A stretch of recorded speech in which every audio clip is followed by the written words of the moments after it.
This is another read aloud by Cousin Kate.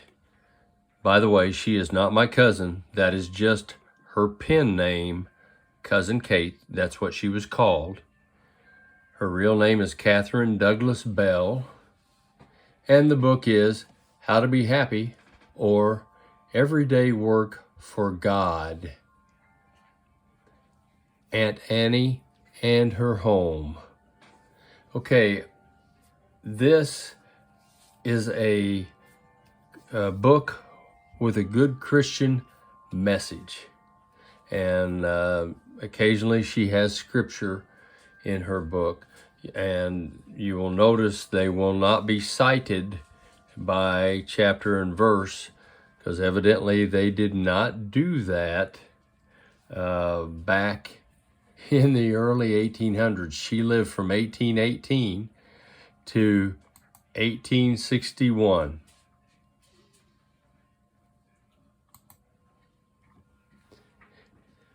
It was a lovely May day. The sun shone brightly and cheerily down upon the fair green earth.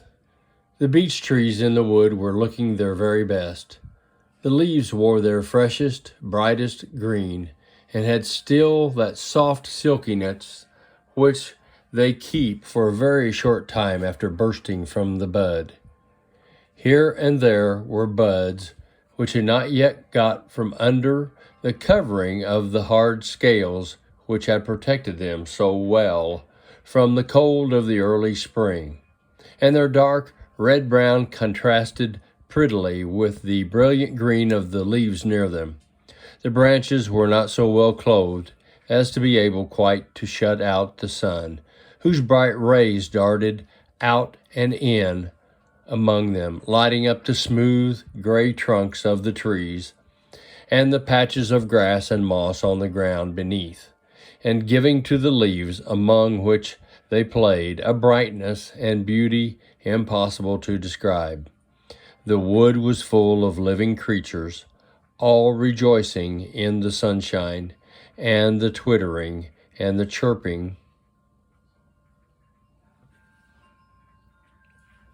of some birds. The glad bursts of song from others mingled sweetly with the soft hum of the various insects which danced up and down in the sunbeams. Everything looked bright and cheerful except the little girl, Mary Drummond, who walked quickly down the path through the wood. She seemed to see nothing and to hear nothing of the pleasant sights and sounds around her, but walked straight on with a hurried step, a sad countenance, and eyes bent on the ground. She crossed a stile leading from the wood into a grass field, where some sheep and lambs were feeding. Happy, comfortable-looking sheep and lambs they were in that sunny field. Winter snows and April sunshine and showers had helped together to make the tender young blades of grass spring up, which were not more pleasant to the eye than good for food of the flock. It was now pretty far on in the afternoon, and the sheep, having eaten their fill, were lying down to rest. They started up as Mary came down from the stile among them. The grave old mothers moved off only a little way and stood watching her suspiciously, but the lambs, half in frolic, half in fear, scampered across the field, turning and winding about among the trees in a way that was very pretty to look upon. Mary saw it not. She crossed the little field with the same hurried step, anxious brow, and downcast eyes. A stile at the farther end brought her into a lane a little way down which stood the cottage she sought. It was but a small cottage, and yet it was the home of two families. On each side of the narrow entrance passage, a door opened into a single room. In one lived a widow, Mrs. Richardson, with her 3 children. In the other lived the old woman whom Mary had come to see, and whom she called Aunt Annie. She was not Mary's aunt.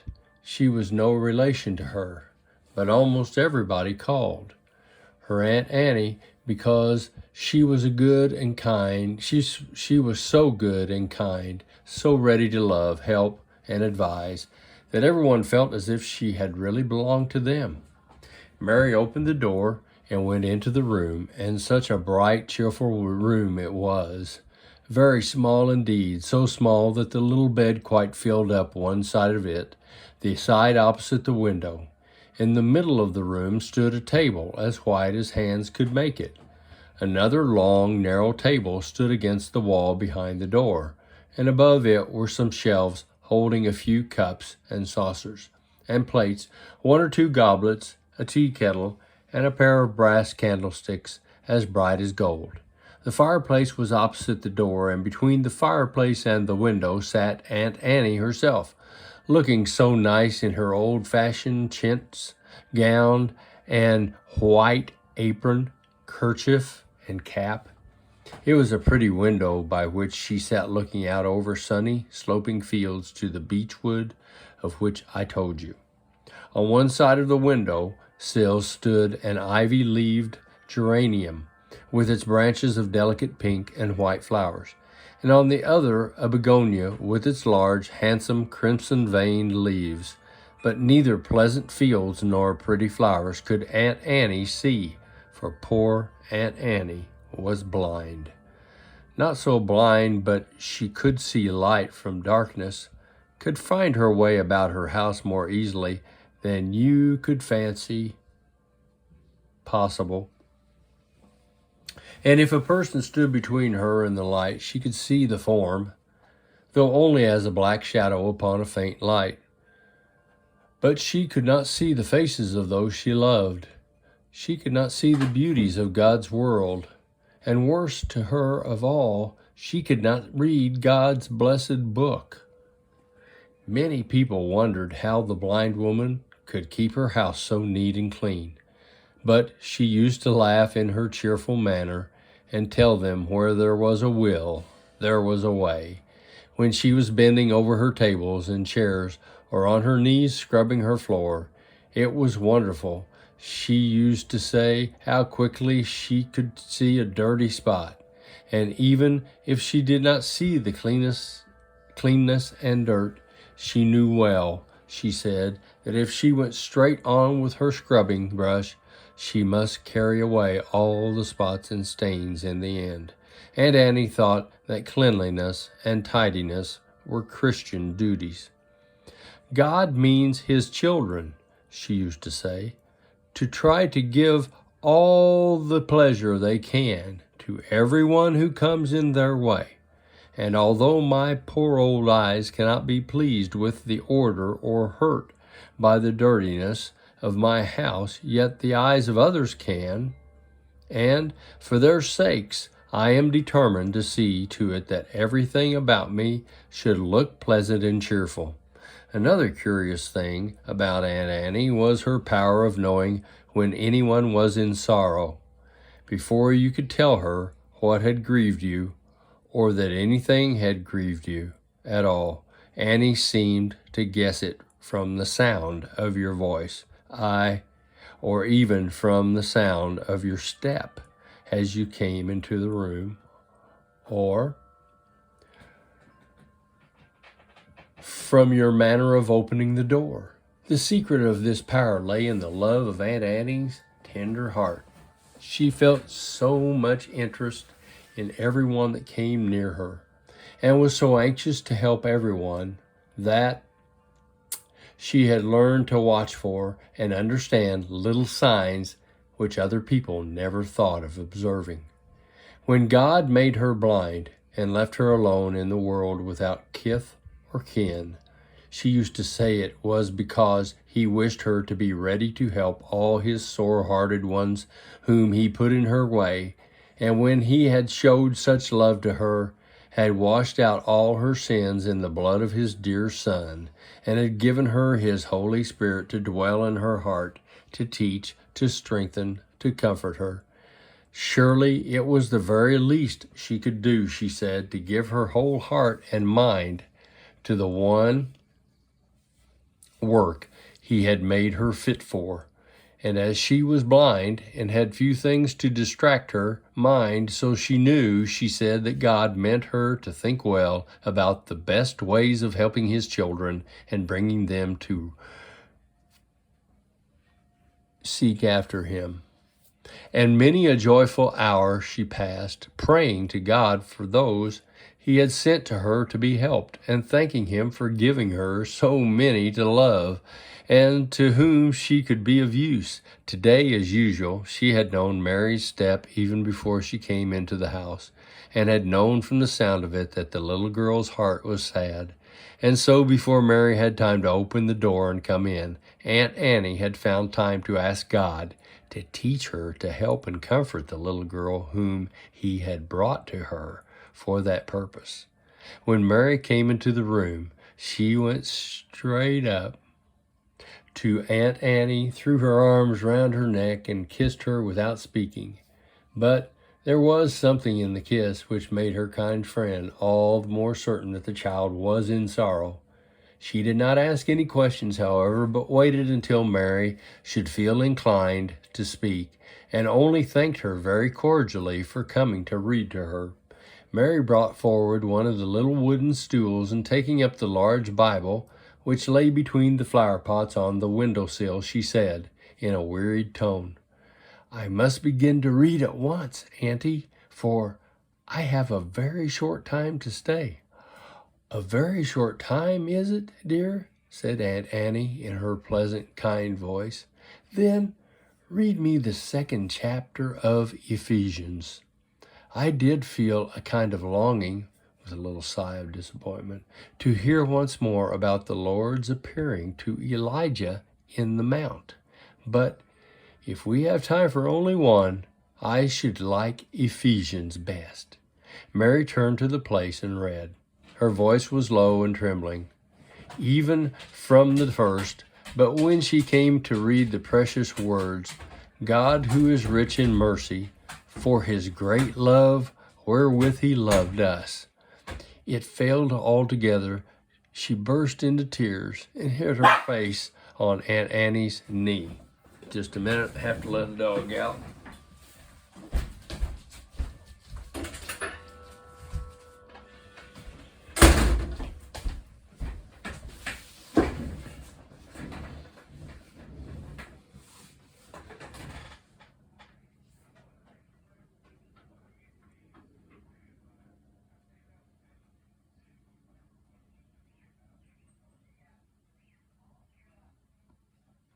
"My child, my dear lassie," the old woman said tenderly, laying her hand on the girl's bowed-down head. "Why is it, Mary dear, or what is it, Mary dear? What has vexed you? Surely, darling, there was nothing in those heart-cheering words to make you cry. But that is it, dear Auntie. It is that, and nothing else," Mary said, sobbing. "Oh, Auntie, God has loved me so much when I did not love him, and has given his Son to die for me, and I can do nothing for him, and I want so much to serve him, and I can get nothing done, and it is that which makes my heart so sore." "Nothing, Mary dear? Are you sure you can do nothing?" "Quite sure, Auntie. From morning to night, I am driven about from one thing to another, and it is, Mary, do this, and Mary, do that, and I have not one moment to myself." Poor child," said Aunt Annie tenderly, stroking Mary's hair. "But Mary, dear, you told me that after I had spoken to your Aunt Sally about it, she had always allowed you time morning and night for reading your Bible and prayer." "Oh, yes, perhaps a little time for that she gives me," Mary answered impatiently. "But she keeps watching me, and the very moment I shut my Bible, she begins, 'Now, Mary, jump up, fill the kettle,' or 'make the fire,' or 'dress the children,' or something, and there are so many other things I'd like to do for God. I like to have time to read to you, dear Auntie, and some time to say a word to poor old Peggy up in the wood. And I have wanted to teach a class in the Sabbath school, and Aunt Sally says she can't spare me. No, with a great bitterness, she can never spare me for any good. But Mary, dear, it shall all come in the Lord's good time. And Annie said in her cheerful, contented way. Mary hardly seemed to hear her. She went on speaking quickly and earnestly. And I have to go let the dogs back in now.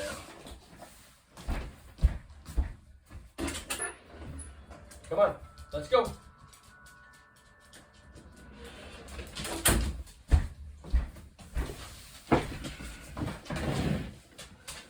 I was so happy yesterday. I liked the sermon so much. It made me think so much about God's love to me.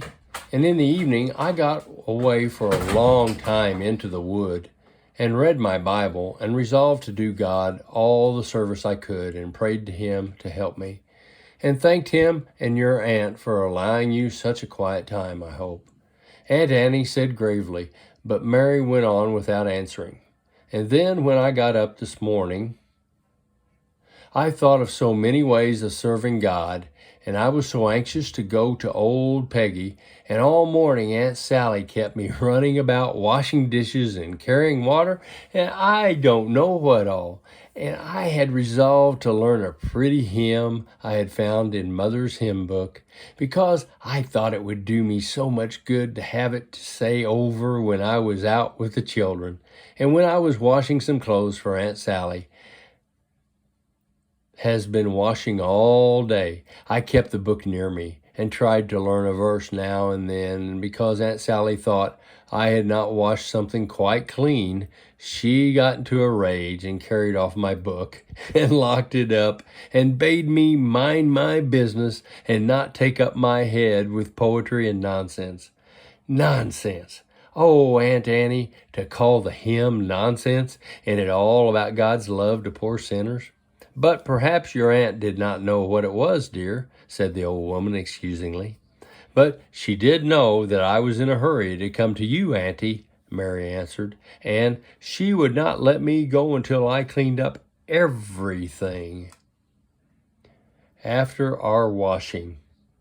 And when I was ready to come away, she called me back and kept me ever so long because she said the floor was not half clean and because I had not swept in the hearth.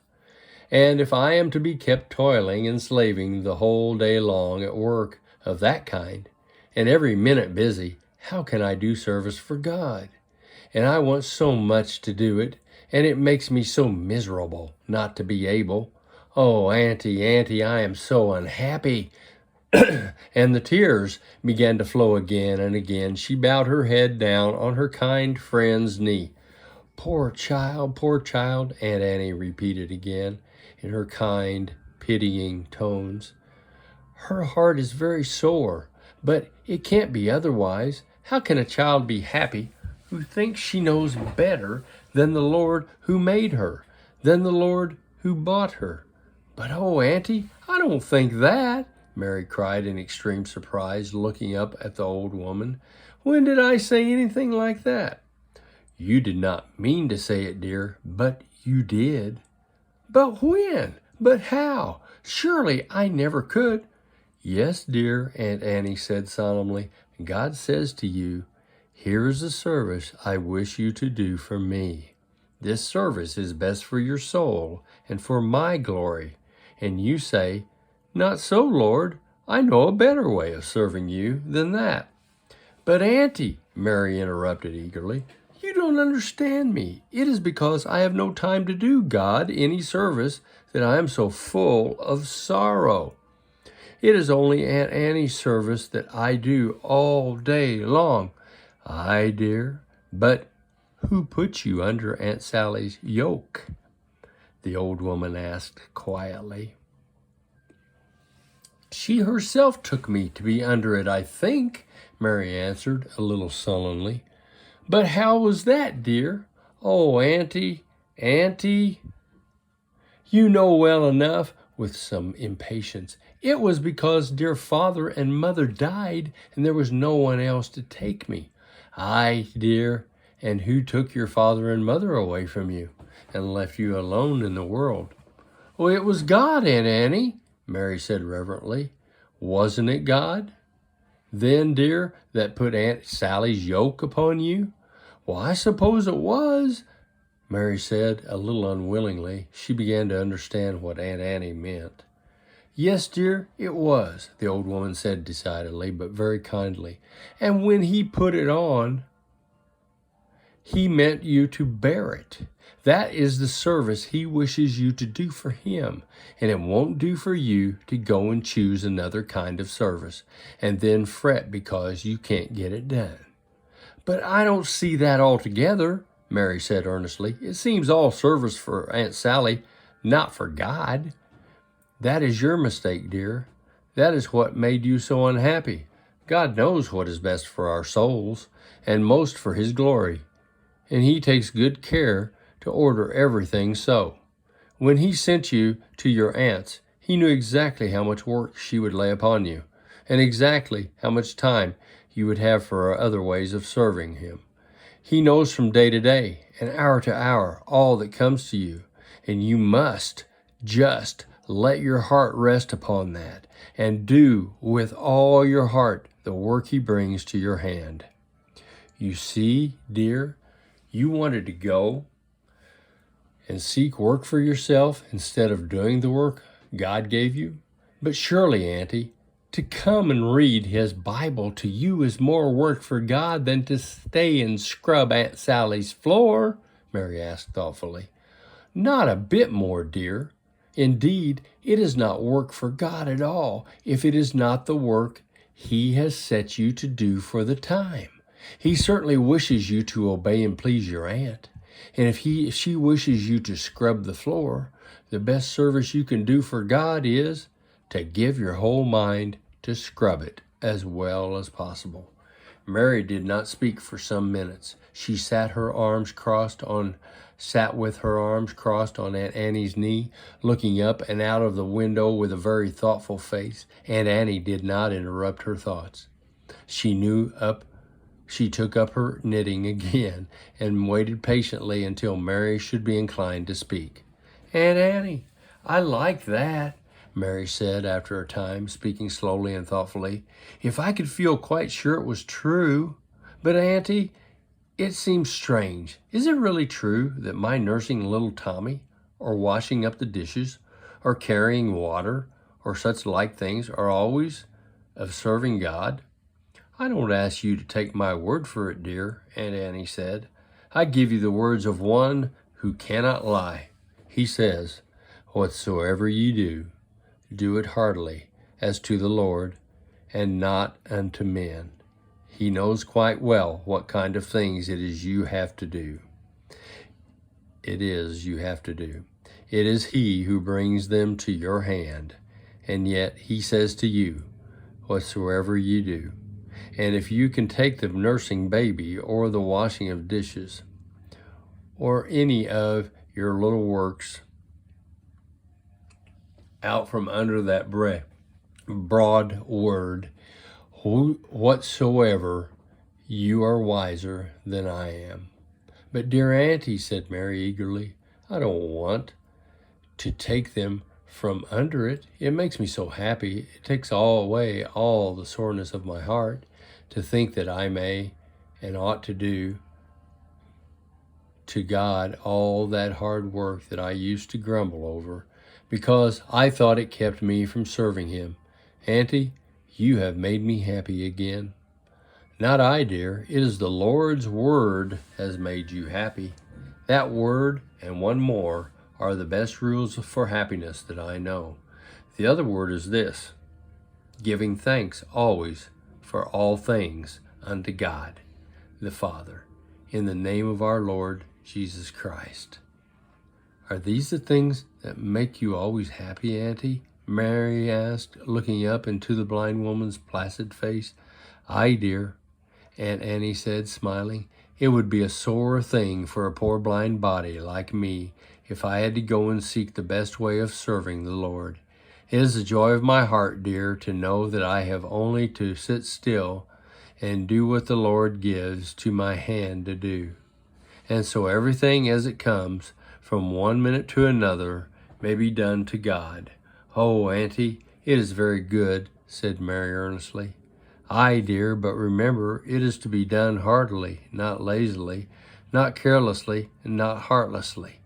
No, Auntie, Mary interrupted, laughing. Heartlessly is not heartily. It must be cheerily, diligently, thoughtfully, continued the old woman, laying her hand on Mary's head, as if to bespeak her attention. Don't spare your time. Don't spare your trouble. Don't spare thought and attention. It is to the Lord you do it, and no time, trouble, or thought is wasted that is given to him. But now, Auntie, I must finish the chapter for you and go back to Aunt Sally, said Mary, turning to the Bible.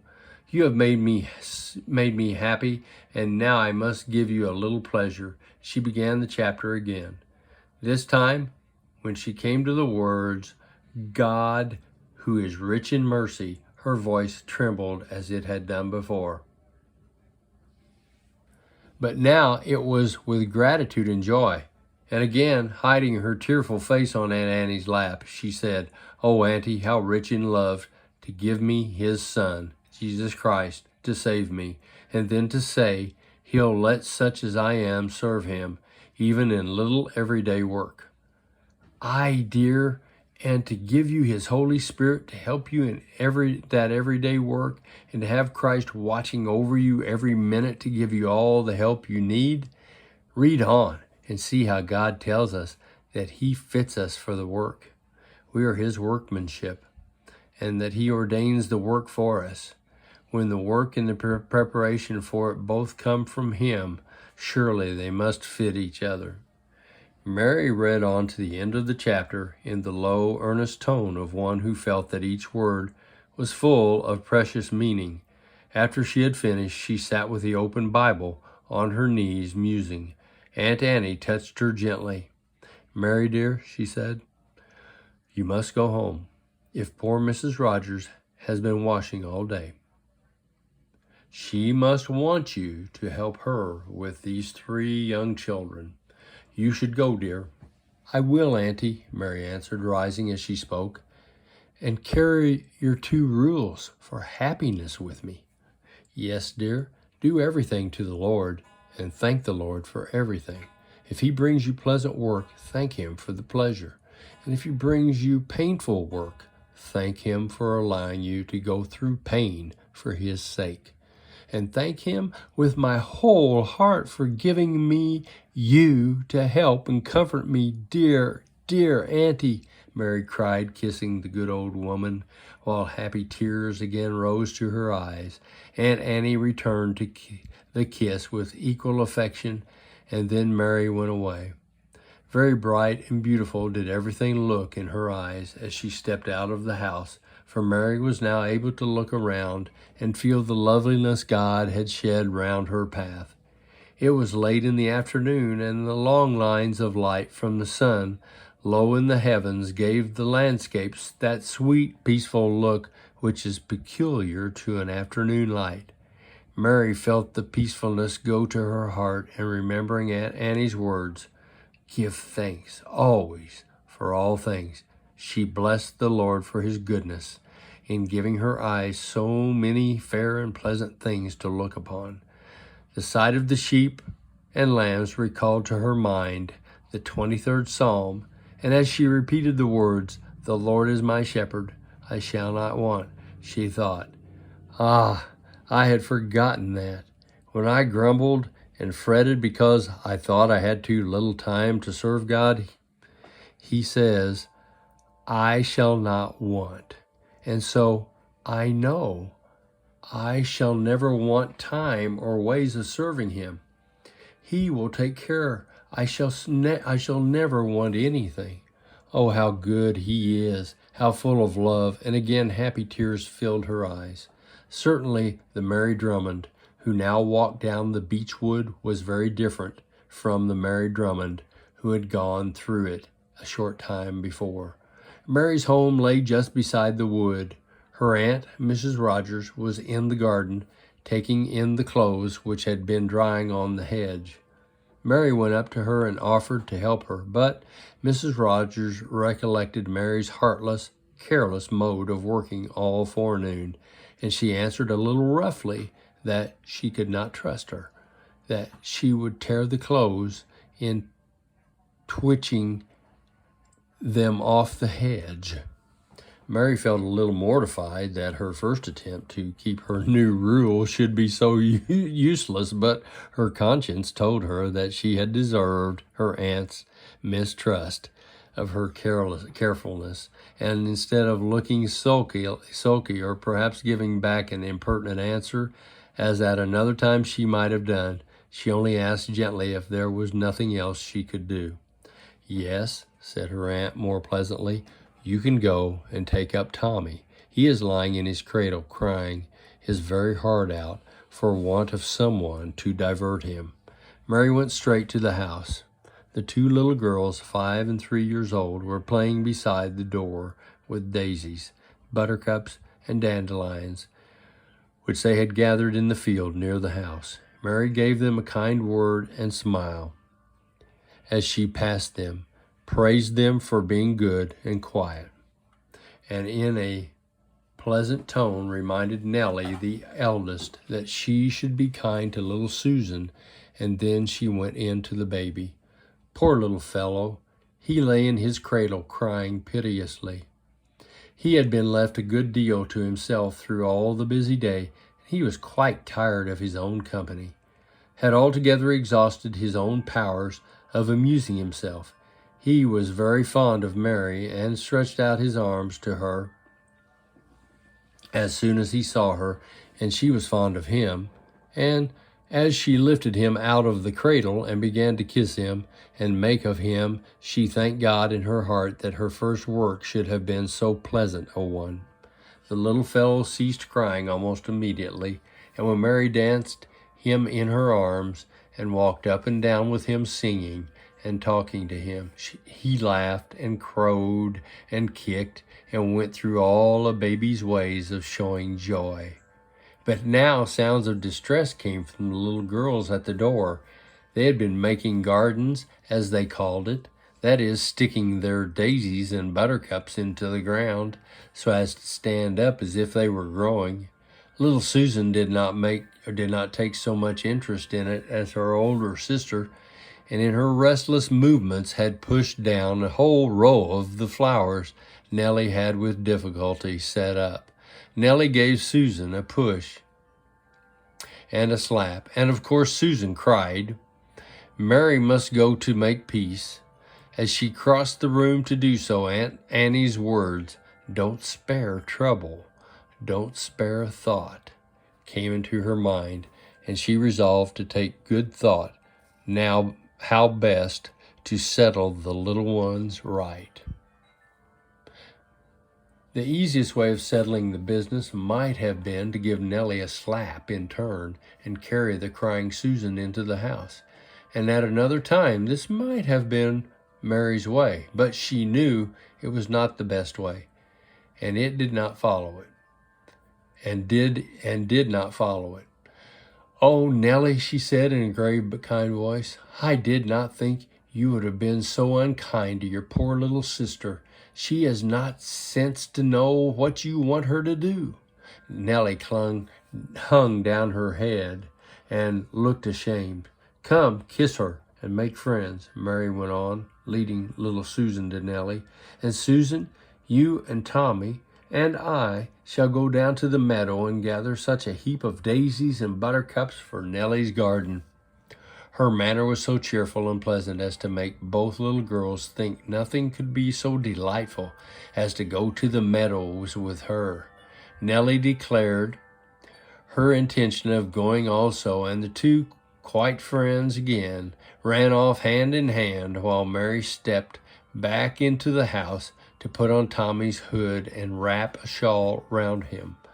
They were but little things she had done, pleasing a crying baby, and making quarreling sisters friends, but they had been the work God had given her to do for the moment, and she had done them to him and was happy. She sat down in the meadow with Tommy creeping about at her side and Nellie and Susan running up and down gathering flowers. And while her hands were busy making daisy balls for the little ones, her thoughts were allowed time and liberty to think of all that had happened through the day, and to thank God for the very precious lesson he had taught her. It was indeed most precious to feel that God would allow, nay, would command her to do every part of her daily work to him, and would take it as service from her hand. Mary was happy sitting there praising God for all his love and goodness and pouring out her heart in prayer that he would help her to do all for him. But she did not stay too long. She had seen her aunt go to the house with a large basket of clothes, which she knew ought to be folded down, ready for tomorrow's ironing. And the boys, Dick and Bob, were coming home from school, and their supper had to be got ready. So, with only one little sigh for the peace and quiet she was leaving, she took up Tommy and went to the house to help her aunt. Poor Mrs. Rogers needed help. She looked worn out and troubled. She had been hard at work since very early in the morning, and yet her work did not seem half done. She was unwilling to leave her clothes as they were, and yet the children's supper must be got ready. Her face brightened when Mary came in and offered to fold the clothes, but she looked at the baby as if unwilling to take his nurse from him. Mary answered the look. "Oh, Tommy is as good as gold now," she said cheerfully. "He'll play himself with the daisy balls on the floor, as happy as a king, and I can look after him and fold the clothes too." And without waiting to be told, she settled Tommy comfortably on the floor with his bunches of flowers round him, and drawing forward, just a second, have to let Max in the house. Come on in, Maxie.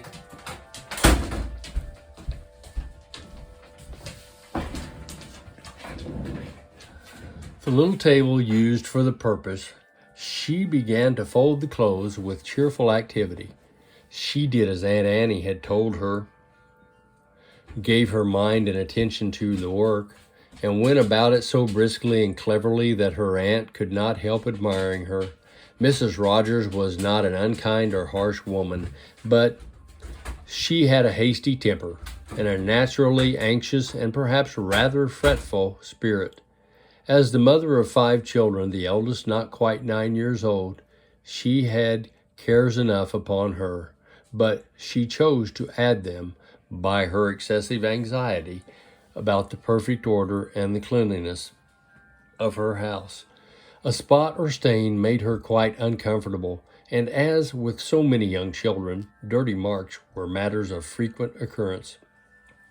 Her temper was constantly fretted, and her labor increased by this too great desire for spotless floors, tables, and chairs. She had taken charge of the orphan Mary out of pure kindness and affection, but having burdened herself and her husband with this additional charge, she naturally expected that Mary would, in turn, give her help in all her household work. This was perfectly just and right. The only mistake was that she expected and exacted far more from Mary than a girl of her age ought to have been required to do. Still, she felt kindly towards her, and as she saw how well and quickly Mary got through her work, and how pleasantly she talked and sang to Tommy all the time, Mrs. Rogers's heart smote her for many cross words and looks given to the girl through the day, and it was in a much kinder tone than usual that she called her to come to supper.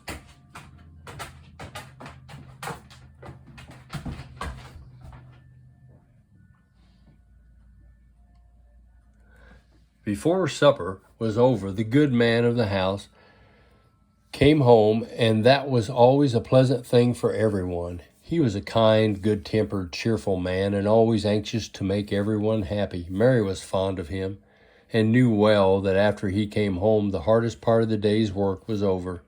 No one needed to look after the children while he was in the house. He was only too glad to keep the baby, to play with the girls, and to look over the boys, preparing their lessons. And the children were all so happy to be with him that there was seldom any trouble with any of them while he was there. After supper, Mary cleared the table and washed up the dishes and swept the hearth without waiting to be told, and did her work so well and carefully, with such active hands and such pleasant, cheerful looks, that even her aunt, little given to praise, could not help saying, "Well, Mary, you really are a clever, handy lassie when you choose. And now go and help your uncle in the garden, for that is more to your taste than working with clothes, and you do deserve a little treat." And Mary was glad to go, where she was sure of being kindly received and of getting full praise for all the trouble and attention she gave. A good hour's work she did, and hearty was Will Rogers's admiration of her skill and industry. Then the children had to be put to bed. After that, she took up a frock she was making for Tommy and sewed at it busily until her aunt told her to lay it down and go to bed, as she had been early up in the morning and she had worked hard all day, and her voice and manner were kind and even affectionate as she said it. "Ah, what a difference it makes to do everything for God," Mary said as she lay down in bed after a happy time of reading and prayer, "to feel that even the rubbing hard to make the table shine bright, and the taking care not to break or chip the plates and cups when I wash them, and to put them straight and neat on the shelves, are all ways of keeping His commandments and doing heartily what He gives me to do. Ah, it is too much happiness. It makes every bit of work so bright and pleasant." Mary's first feeling on awakening the next morning was that something very pleasant had happened to her, and as she recollected what the pleasant thing was, she sprang at once out of bed and began to dress herself quickly. This was a point in which Mary had often failed. Generally, her aunt was obliged to call her several times before Mary made up her mind to rise. And as on this day she was so early ready as to be able to enjoy a quiet time for reading, her conscience whispered that she had not had any right to complain of want of leisure for duties of this kind, while she had every morning wasted at least a quarter of an hour half sleeping in bed. Today, the moment her aunt called her, she was ready to begin her part of the morning work and was able to get through more than her own share. She was surprised to find how much her activity helped to make the whole family comfortable. Poor Mrs. Rogers' temper was often a good deal tried by the hurry and bustle of the morning's work. And today, when Mary had relieved her of so much of it, she was far more kind and pleasant to everyone. This was to Mary even a more busy day than the one before. All the clothes which had been washed yesterday had to be ironed today, and while they were hard at work, a message came from old Mrs. Rogers, Will's mother, begging her daughter-in-law to come to see her, as she felt very ill. Poor Mrs. Rogers looked despairingly at the heap of clothes still to iron, but the old woman was subject to sudden and severe attacks of illness, and Aunt Sally was too good a wife to neglect her husband's mother. She resolved to go and ask Mary if she thought she could get the clothes finished by herself. "I think I can," Mary said, but in a low, sad voice and with a deep sigh. For poor Mary had been working busily, hoping to get through her part of the work in time to pay Aunt Annie a nice long visit. She did so long to see her, to tell her how well she had got on, and to thank her for her good advice. But now she knew that, even after her work was done, She should not be able to leave the house and the children during her aunt's absence. Slowly and sadly, her iron went up and down. Her thoughts were far from her work, and it was a very rough, ill-ironed apron she hung up on the screen this time. Just then her aunt, who had been putting on her bonnet and shawl, looked into the room.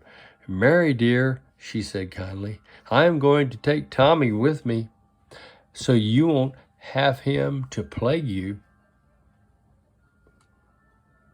And if you get done in time, there's a drop of good broth in the can on the shelf where you and the girls might take to old Peggy. Take her a good handful of meal, too. She likes a drop of gruel, poor old thing." "Oh, thank you, Aunt," Mary said gratefully, and she looked with remorse at the rough apron she had just put out of her hands. It was the only article Mary did not iron well that day. From that moment, she gave her whole heart and mind to her work. It was the work God had given her to do for the moment, and she was bound to do it well. Hour after hour she stood at the ironing table. Her back and her legs ached, and her wrist and elbow felt so tired she sometimes thought she should not go on. But still, she kept up a good heart and courage and worked away diligently, carefully, and as cheerfully as she could. At last the basket of clothes was empty. The screen of ironed ones was full. Mary made up the fire, put the room in order, removed her screen of clothes to a corner out of the children's way, and then found she had plenty of time to run up to Peggy's with the broth. So she called Nellie and Susan, and a pleasant walk they had through the wood. Peggy was very different from blind Annie. She was naturally fretful and discontented, and she had not Annie's trust in God to enable her to bear the pain, sickness, and poverty He had sent on her. She was seldom pleased with anything anyone could do for her, and was little grateful for it. Mary could never have cared for going to see her, but Aunt Annie had convinced her that this was a work of God, a work God wished her to do. "She is old and sick and friendless," Aunt Annie had said, "and you are young and strong and happy. And when God brought you to live so near her, He meant you to do what you could for her." And so Mary was always glad to serve God by bearing Peggy's ill humor and ingratitude. Today she had none to bear. Peggy was unusually pleasant. The broth was excellent, she said, and the very thing she had wished for, and the relish with which she finished it showed how much she enjoyed it. So amiable was the old woman today that Mary ventured to offer to read her a chapter from the Bible, and although she made no remark, yet Mary thought she seemed to like it and be interested in it. Mary's heart felt very happy to have got so pleasantly through this work, and heartily thanked God for it. When she got home, Mary was very tired, and as it was not quite supper time, she was glad to sit down to rest, and to read a little book her clergyman had given her some time before, and which she had never had time to read. But little Susan was tired too, and very fretful. And Mary soon found that if she wished to do the work God meant her to do, she must put away her own book and take the little one on her knee and try to amuse her.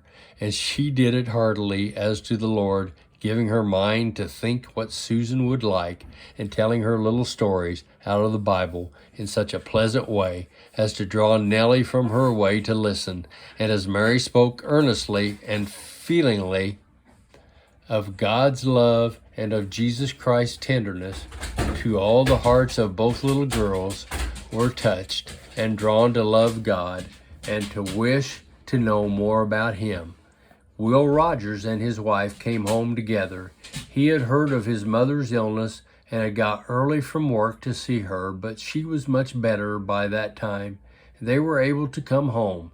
Mrs. Rogers was much pleased with Mary's day's work and would not allow her to do anything more that evening, but sent her immediately after supper to see Aunt Annie and told her she might stay as long as she chose. "Oh, With what a happy heart and light step Mary went through the wood and across the grass field that afternoon, and how wondrously fair everything looked to her in the evening light. And Annie was sitting beside the fire. She looked round with her bright, happy face when Mary came in. Mary sprang into the arms open to receive her and kissed her again and again. "Oh, Aunt Annie," she said, "you don't know how happy your two rules have made me.